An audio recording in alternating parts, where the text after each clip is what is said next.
அனைவருக்கும் வணக்கம். நம்ம 8ஆம் வகுப்பில் வல்லினம் மிகும் இடங்களும் மிகா இடங்களும் என்ற இலக்கண பகுதியை பார்க்க இருக்கிறோம். கதையை படித்தேன், எழுதிக் கொண்டேன். அப்படி சொன்னது எப்படி தெரியும்? இந்த தொடர்கள்லாம் படிச்சு பாருங்க. இவற்றை இயல்பா படிக்க இயலாதவாறு சொற்களுக்கு இடையே ஒரு ஓசை இடைவெளி இருக்கிறது நம்மால உணர முடியுது. அதை தான் நம்ம அப்படியே கொஞ்சம் கீழே படிச்சு பார்ப்போமா? கதையை படித்தேன், எழுதிக் கொண்டேன். அப்படி சொன்னது எப்படி தெரியும்? இப்ப பாருங்க, நமக்கு இயல்பா படிக்க முடியுது. நம்ம பேசும்போது இவ்வாறு தான் பேசுறோம். ஒரு சொல்லோட முதல் எழுத்து க, ச, த, ப ஆகிய வல்லின எழுத்து வரிசையில் ஒன்றா இருந்தா, அதில் ஏதாவது ஒன்றா இருந்தா, அதற்கு முன்னால உள்ள அந்த சொல்லோட இறுதி எழுத்தில் அந்த வல்லின மெய்யெழுத்தை சேர்த்து எழுத வேண்டும். முன்னால படித்தேன் என்ற சொல் இருக்கிறது. இதில் முதல் எழுத்து பா, அதோட புள்ளி எழுத்து இப்பு. இதை நாம சேர்த்து எழுதணும். இதனை தான் வல்லினம் மிகல் அப்படின்னு சொல்றோம். வல்லினம் மிகல். எல்லா இடங்களிலும் வல்லின மெய்யெழுத்து மிகும் அப்படின்னு சொல்ல முடியாது. மிதந்து சென்றது, செய்து பார்த்தான், படித்த கவிதை, பெரிய தாவரம் ஆகிய சொற்களில் வல்லினம் ஆகவே இதில் மிகவில்லை அப்படின்றத நம்ம கவனிக்கணும். இவ்வாறு வல்லின மெய் மிகக்கூடாத இடங்களை வல்லினம் மிகா இடங்கள் அப்படின்னு சொல்கிறோம். இவை வல்லினம் மிகும் இடங்கள், வல்லினம் மிகா இடங்கள்.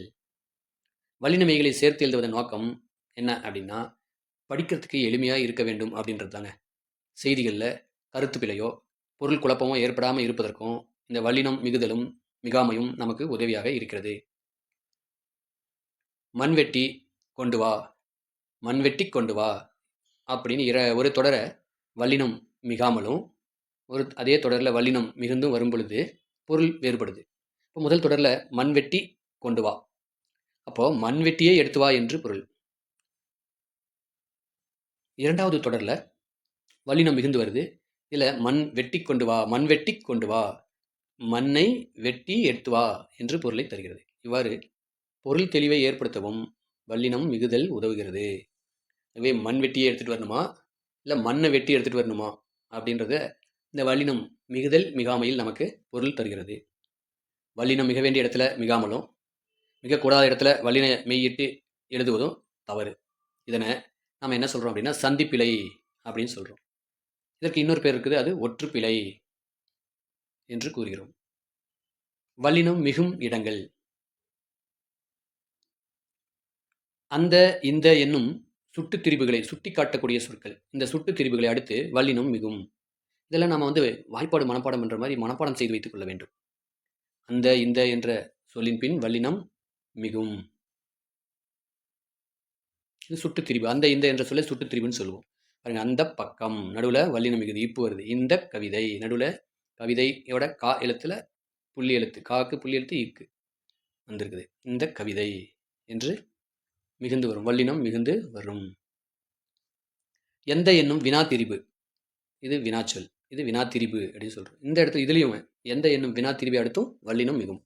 எந்த திசை, இப்போ திசை அப்படின்றது தாவரிசை, தாவரிசையோட புள்ளி எடுத்து இத்து, அப்போ அங்கே இத்து வந்திருக்கிறது, அது நம்ம தெரிந்து. இப்போ எந்த சட்டை, சட்டை சாவரிசை, சாவோட புள்ளி எடுத்து இச்சு வந்திருக்கிறது. இவை வல்லினம் மிகக்கூடிய எழுத்துக்கள். வல்லினம் மிகக்கூடிய எழுத்துக்கள் 4: கா, ச, த, பா. காச தாப்பா, காசை தாப்பா செலவு பண்ணுறதுக்கு வேணும் அப்படின்னு நம்ம பள்ளிக்கூடத்துக்கு போகும்போது அப்பா கிட்ட காசு கேட்டு வாங்கிட்டு போயிருக்கோம் இல்லையா, அதை நினைவில் வச்சுக்கணும். காசை தாப்பா, காசை தாப்பா என்பதை நினைவில் வைத்துக் கொள்ள வேண்டும். இந்த 4 எழுத்துக்கள் மட்டும்தான் வல்லினத்தில் மிகுந்து வரக்கூடிய எழுத்துக்களாகும். இக், இச், இத், இப் என்று 4 எழுத்துக்கள் மட்டும்தான் வல்லினம் மிகுந்து வரும். வருமொழியில் க, கா, கி, கி, கு, கு, கே, கே, கை, கோ, கோ, கௌ என்ற எழுத்துக்கள் வந்தாலும் அதோட புள்ளி எழுத்து தான் நம்ம முன்னாடி போடணும். அதோட புள்ளி எழுத்து இக்கு, காவரிசையோட புள்ளி எழுத்து இக்கு, சாவரிசையோட புள்ளி எழுத்து இச்சு, தாவரிசையின் புள்ளி எழுத்து இத்து, பாவரிசையின் புள்ளி எழுத்து இப்பு. இவை 4 எழுத்துக்கள் மட்டும்தான் வல்லினம் மிகுதலில் வரும். இரண்டாம் வேற்றுமை உருவாகிய ஐ வெளிப்படையாக வரும் இடத்தில் வல்லினம் மிகும். இரண்டாம் வேற்றுமை உருவாகிய ஐ வெளிப்படையாக வந்தா அதில் வல்லினம் மிகும். தலை, தலை என்பது ஒரு சொல், அது கூட ஐ சேர்ந்து வந்திருக்கிறது. தலை குட்டல் ஐ, தலையை. அப்போ இங்கே ஐ என்பது இங்கே வெளிப்படையாக வருது. அப்போது வருமொழியில் கா இருக்கு, காவோட புள்ளி எழுத்து இக்கு வரணும். பாடம் என்ற பெயர் சொல் கூட ஐ என்ற இரண்டாம் வேற்றுமை உருபு சேர்ந்து இங்கே பாடத்தை அப்படின்னு வெளிப்படையாக வந்திருக்கிறது. படி என்று வருமொழியில் பா வந்தனால அதோட புள்ளி எழுத்து இப் மிகுந்திருக்கிறது. ஆகவே பாடத்தை படி. 4ஆம் வேற்றுமை உருவாகிய கு வெளிப்படையாக வரும் இடத்தில் வல்லினம் மிகும். ஐ, ஆல், கு, இன், அது, கண். இது வேற்றுமை உருபுகள். 6 வேற்றுமைக்கு உருபு உண்டு. அதுதான் ஐ, ஆல், கு, இன், அது, கண். இப்போ இங்க என் குட்டல் கு எனக்கு. இங்க கு 4ஆம் வேற்றுமை உருபு வெளிப்பட வந்திருக்கிறது.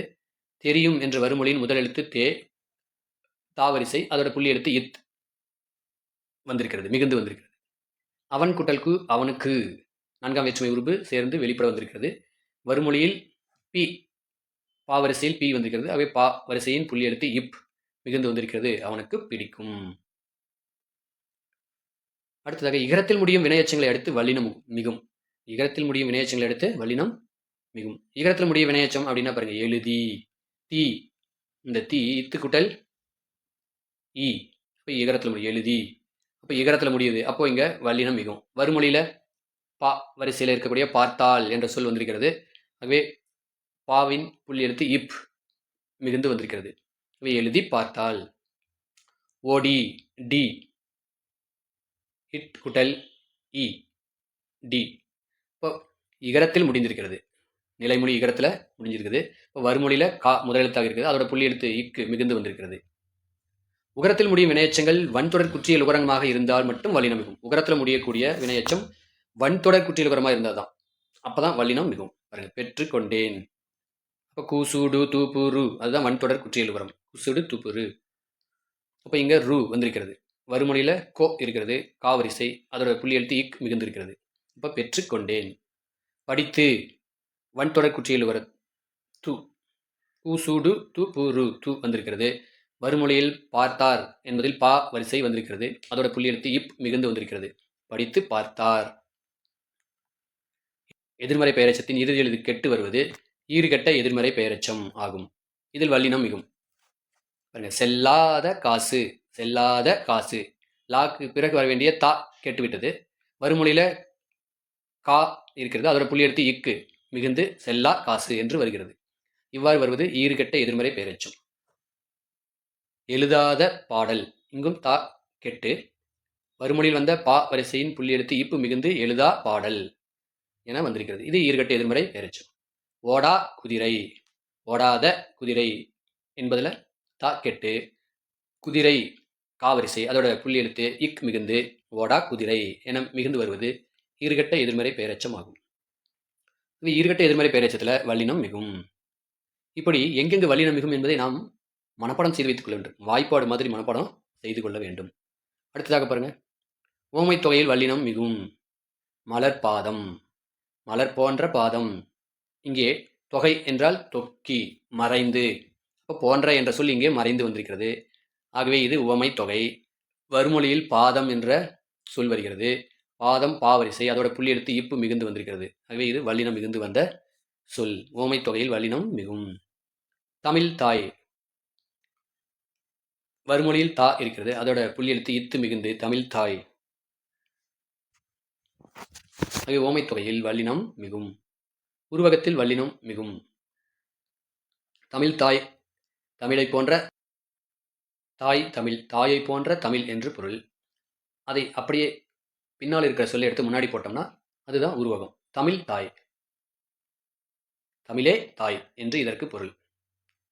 அப்பொழுது வருமொழியில் தா வருகிறது, தா வரிசை, அதோட புள்ளி எழுத்து இத்து மிகுந்து வருகிறது. இவை தமிழ் தாய். வாய் பவளம், வாயே பவளம் என்று பொருள். மறுமொழியில் பா வருகிறது, அதோட புள்ளி எழுத்து இப்பு மிகுந்து வாய்ப்பவளம் என வருகிறது. ஆகவே உருவகத்தில் வல்லினம் மிகும். ஆகவே நாம் இதெல்லாம் மனனம் செய்து வைத்துக் கொள்ள வேண்டும். உருவகத்தில் வல்லினம் மிகும், ஓமை தொகையில் வல்லினம் மிகும், ஈர்கட்ட எதிர்மறை பெயரச்சத்தில் வல்லினம் மிகும், வன்தொடர் குற்றியில் உகரத்தில் முடியும் வினையச்சங்கள் வன்தொடர் குற்றிலுமாய் இருந்தால் மட்டும் வல்லினம் மிகும். இகரத்தில் முடியும் வினையச்சங்களை எடுத்து வல்லினம் மிகும். இப்படி அனைத்தையும் நாம் மனப்பாடம் செய்து வைத்துக் கொள்ள வேண்டும். எண்ணு பெயர்களில் வல்லினம் மிகும். எந்தெந்த எண்ணு பெயர்கள் அப்படின்னா 8, 10 ஆகிய 2 எண்ணு பெயரில் மட்டும்தான் வல்லினம் மிகும். 8 குட்டல் புத்தகம், 8 புத்தகம். வருமொழியில் பூ பாவரிசை, அதோட புள்ளி எழுத்து இப் வல்லினம் மிகுந்து வருகிறது. 8 புத்தகம், 8 தொகை. 10 காசு, காசு காவரிசை அதோட புள்ளி எழுத்து இக்கு மிகுந்து வருகிறது. 10 காசு 10 பாட்டு அங்கு வல்லினம் மிகும். அப்படி இப்படி எப்படி ஆகிய சொற்களை அடுத்து வல்லினம் மிகும். அப்படி செய், இப்படி காட்டு, எப்படி தெரியும். வறுமொழியில் இருக்கக்கூடிய எழுத்தை பொறுத்து அதோட புள்ளி எழுத்து அந்த வரிசையின் புள்ளி எழுத்து வரும். திசைப்பெயர்களை அடுத்து வல்லினம் மிகும். பாருங்க, கிழக்கு மேற்கு வடக்கு தெற்கு ஆகிய திசைப்பெயர்கள் அடுத்து வல்லினம் மிகும். ஆகவே வறுமொழியில காசா தாப்பா என்ற எழுத்துக்களின் வரிசையில் சொற்கள் வந்தால் வல்லினம் மிகும். இப்போ கிழக்கு கூட்டல் கடல், கா வரிசையில் இருக்கிற சொல் வந்திருக்கிறது, அதோட புள்ளி எழுத்து இக்கு மிகுந்து வந்திருக்கிறது. இவை கிழக்கு கடல், மேற்கு சுவர், வடக்கு தெரு, தெற்கு பக்கம். இவை திசைப்பெயர்களை அடுத்து வல்லினம் மிகும். மகர மெய்யில் முடியும் சொல்லை அடுத்து வல்லினம் வந்தால், மகரமெய் அப்படின்னா மரம், உதாரணமாக பாருங்க கடைசியாக மகரமெய் வந்திருக்கிறது. இதை அடுத்து வல்லினம் இங்கே வந்துச்சுன்னா சா வந்திருக்கிறது. அப்படி வந்தால் அந்த மகரமெய் அழிந்து அந்த இடத்தில் வல்லினம் மிகும். இந்த மகரமெய் கெட்டு போயிட்டு இதோட வறுமொழியில் வரக்கூடிய எழுத்தின் புள்ளி எழுத்து, வறுமொழியில் வரக்கூடிய சொல்லின் வரிசையில் உள்ள புள்ளி எழுத்து வரும். மரம் கூட்டல் சட்டம் மரச்சட்டம். வட்டம் கூட்டல் பாறை, பாருங்க இங்கே இம் கெட்டு போய் பாவோட புள்ளி எழுத்து பாவரிசின் புள்ளி எழுத்து இப்பு வருது, வட்டப்பாறை என்று வரும். வல்லினம் மிகா இடங்கள். இழுவாய் சொற்களை அடுத்து வல்லினம் மிகாது. இழுவாய் சொற்கள் அப்படின்னா பெயர் சொல், தம்பி யானை போன்ற பெயர் சொற்களை அடுத்து வல்லினம் மிகாது. தம்பி படித்தான், யானை பிளிரியது, நடுவில் இங்கே வந்து இப்பு வரக்கூடாது, இங்கே வந்து வல்லினம் மிகாது. மனப்பாடம் செஞ்சு வச்சுக்கணும் நம்ம. அது இது எது ஆகிய சொற்களை அடுத்து வல்லினம் மிகாது. அது சென்றது, இது பெரியது, எது கிடைத்தது, இங்கு வல்லினம் மிகாது. பெயரச்சம் எதிர்மறை பெயரச்சம் ஆகியவற்றை அடுத்து வல்லினம் மிகாது. பெயரச்சம் எழுதிய, பாடல், பாடல் என்ற ஒரு பெயரை கொண்டு முடிஞ்சனால எழுதிய என்ற சொல் பெயரச்சம் எனப்படும். இவை இதற்கு இடையில் வல்லினம் மிகாது. எழுதாத, எழுதிய அப்படின்னா நேரடி பொருள், எழுதாத அப்படின்னா அதோட எதிர்மறை பொருள். இவை எழுதாத பாடல், எதிர்மறை பெயரச்சத்திலையும் வல்லினம் மிகாது. இரண்டாம் வேற்றுமை உருபு மறைந்து வரும் இடங்களில் வெளிப்பட வந்தா வல்லினம் மிகும், மறைஞ்சி வந்தா வல்லினம் மிகாது. இலை பறித்தேன் அப்படின்னு சொல்லியிருக்காங்க, இப்போ இங்கே வல்லினம் மிகாது. இதே இலையை பறித்தேன் அப்படின்னா வல்லினம் மிகணும். இலையை பறித்தேன் அல்லது இலையை பறி அப்படின்னா இங்கே இப்பு வரணும். ஆகவே இங்கே ஐ இல்லாமல் வந்ததுன்னா அப்பொழுது வல்லினம் மிகாது. காய் தின்றேன், காயை தின்றேன் என்றால் வல்லினம் மிக வேண்டும். காய் தின்றேன் என்றால் வல்லினம் மிகக்கூடாது. ஆகவே இரண்டாம் வேற்றுமை உறுப்பு மறைந்து வரும் இடங்களில் வல்லினம் மிகக்கூடாது, மிகாது. உகரத்தில் முடியும் வினையெச்சங்கள் மென்தொடர் குற்றியல் உகரமாகவோ இடைத்தொடர் குற்றியல் உகரமாகவோ இருந்தால் வல்லினம் மிகாது.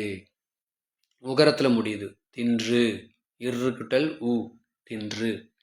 அப்படி உகரத்தில் முடிகிற வினையெச்சம் மென்தொடர் குற்றியல் உகரமாகவோ இடைத்தொடர் குற்றியல் உகரமாகவோ இருந்தால், இது மென்தொடரா இடைத்தொடரா அப்படின்னு எப்படி கண்டுபிடிக்கிறது அப்படின்னா இந்த ரூக்கு முன்னாடி இருக்கிற எழுத்தை வச்சு தான் நம்ம கண்டுபிடிக்கணுங்க. இன் இதை வச்சு கண்டுபிடிக்கணும். இது மென்தொடர், இன் மெல்லினம். ஆகவே இது மென்தொடர் குற்றியல் உகரம். ஆகவே மென்தொடர் குற்றியல் உகரமாகவோ அதே மாதிரி செய்து பார்த்தான் ஈ வருது இங்க, இது இடைத்தொடர் குற்றியல் உகரம். இப்படி இருந்தால் அந்த இடத்துல வல்லினம் மிகாது. அடுத்ததாக வினைத்தொகையில் வல்லினம் மிகாது. வினைத்தொகை 3 காலத்துக்கும் வரும், இறந்த காலம், நிகழ்காலம், எதிர்காலம். இப்படி 3 காலத்துக்கும் வரக்கூடிய வினைத்தொகையில் வல்லினம் மிகாது. இப்போ எழுது பொருள், எழுதிய பொருள், எழுதுகின்ற பொருள், எழுதும் பொருள், அப்படி வரக்கூடிய வினைத்தொகையில் நடுவில் வல்லினம் மிகாது. சுடுசோறு, சுட்ட சோறு, சுடுகின்ற சோறு, சுடும் சோறு அப்படின்னு 3 காலத்துக்கும் வரக்கூடிய வினைத்தொகையில் வல்லினம் மிகாது. அப்படி இப்படி எப்படி அப்படின்னு சொல்லக்கூடிய சொற்களை தவிர படி என முடியும் பிற சொற்களை அடுத்து வல்லினம் மிகாது. இது 3க்கு மட்டும்தாங்க மிகும், மீதி எந்த சொல்லுக்கும் மிகாது. படின்னு முடிஞ்சா பாருங்க, எழுதும்படி சொன்னேன், இங்கே வல்லினம் மிகக்கூடாது. பாடும்படி கேட்டுக்கொண்டார், இங்கே வல்லினம் மிகக்கூடாது. இதை நம்ம நினைவில் வச்சு. உம்மை தொகையில் வல்லினம் மிகாது. இரவும் பகலும் அப்படின்னு சொன்னால் அது வந்து எண்ணும்மை. வெளிப்பட வந்தால் அது எண்ணும்மை. அதே மறைஞ்சி வந்தால் பாருங்க, இங்கே தாய் தந்தை, தாயும் தந்தையும் அப்படின்னு வந்தால் அது எண்ணும்மை. தாய் தந்தை அப்படின்னு வந்தால் உம்மை தொகை. ஆகவே என்பது மறைந்து வந்தால் அது உம்மை தொகை. இப்படி மறைஞ்சு வரக்கூடிய உம்மை தொகையில் வல்லினம் மிகக்கூடாது. வெற்றிலை பாக்கு உம்மை தொகை. என்பது மறைஞ்சு வருது, ஆகவே இது உம்மை தொகை. இங்கு வல்லினம் மிகாமல் வர வேண்டும். ஆகவே வல்லினம் மிகும் இடங்களையும் வல்லினம் மிகா இடங்களையும் நாம் மனப்பாடம் செய்து வைத்துக் கொள்ள வேண்டும். நன்றி, வணக்கம். மீண்டும் அடுத்த காணொளியில் சந்திப்போம்.